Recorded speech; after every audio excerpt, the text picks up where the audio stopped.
making sure the VOD's saved. So let's get started in 3, 2, 1, go.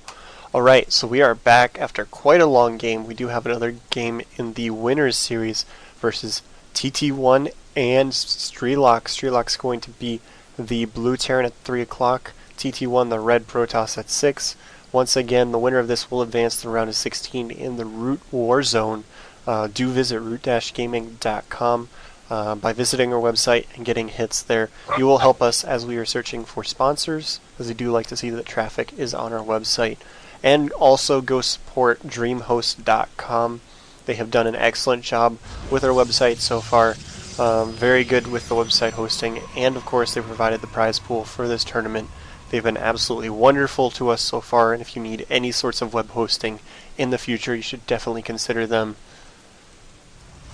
Indeed, they're the only ones that support gaming, and so gamers should support them. It's the law of retribution and endless peace of mind. So the fantabulous TT1, aka Poyam, second place finisher at MLG and a good friend of mine. Again, I have no idea how the series go. I am definitely rooting for TT1.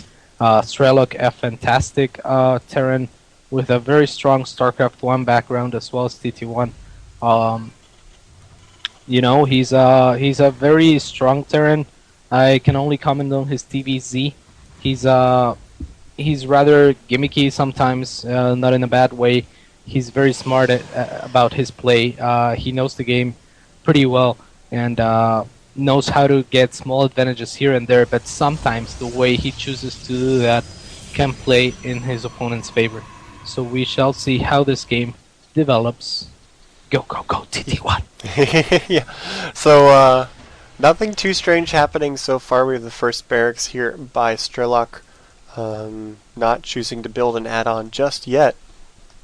And we might see that he may be going for a factory here, as he is saving up that gas, getting closer and closer to 100. No, actually getting a reactor first. So I would be expecting to see another barracks here in a moment from Strelok, going for 2 racks with the reactor first. Going to be making a lot of Marines, possibly going for a really early timing attack, maybe even pulling workers. You do see that very occasionally versus Protoss, but not so much in the higher level of play. But if you can get that timed out really well, can do a ton of damage. There's the second barracks, third one as well. Strelok is going to be incredibly aggressive here, and this is exactly what I was talking about. Strelok is a really strong player, but just as he is strong, he is unpredictable and very gimmicky. Sometimes can go for really strong all-ins or really strong macro games, can go for really fast tech, and you just never know with Strelok. So that Marine placed perfectly on Strelok's ramp to block any scouting from TT1, who is basically blind until he gets an observer. So he's choosing to get a really fast robotics bay, but you know, this is gonna be really hard to stop. Look at that shit. Yeah, I mean, the one gate robo is probably going to be one of the worst choices for holding off this really aggressive three racks from Strelok. You can't possibly fault TT1 for going for a fast robotics bay. No. This position though, like Strelok is clearly trying to deny scouting information, which could translate into fast Banshee or many other things. So TT1 is forced to be blind at this point.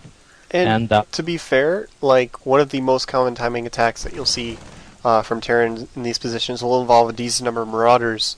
So getting sentries and getting some Immortals out will be very, very strong. Strelok's done an excellent job of denying him scouting, so he has no idea that he's just going pure Marine here, getting the 2 tech labs just to upgrade Stim and Combat Shields side by side.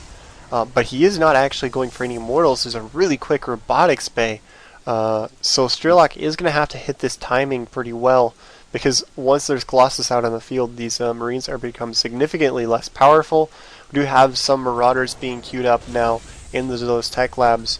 So yeah, Strelok is going to hit TT1 or start moving towards him pretty soon, as his Stim pack is 65% done and his combat shields are 80% done.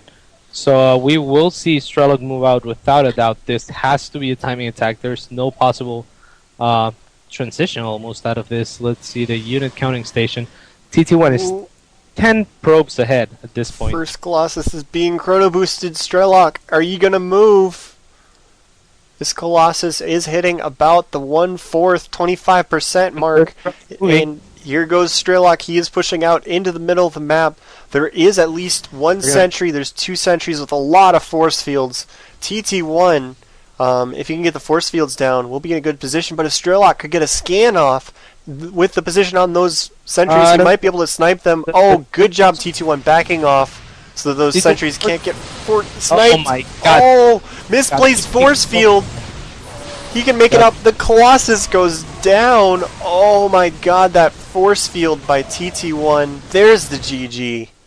And that force field cost him the game. Even without that force field, he would have been in a top position to stop it. But he had 2 more force fields, I believe. So he could have stalled until he got enough units and maybe defended with probes as well if he needed to.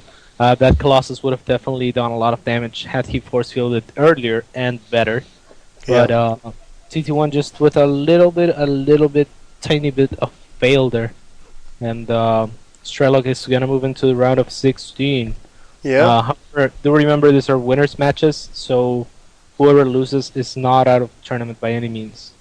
Yeah, they will still have a chance to qualify into the round of 16 actual bracket by playing the winner of the losers match, if that makes any sense at all. But we'll have. That was just, a pretty good timing by Strelok. I think he probably should have moved a little bit sooner, just because of the fact that if TT1 had thrown down a really good force field and just kept him at bay, he would have been able to get that Colossus out and been able to hold that off for a decent amount of time, and it would have put him into a tough position.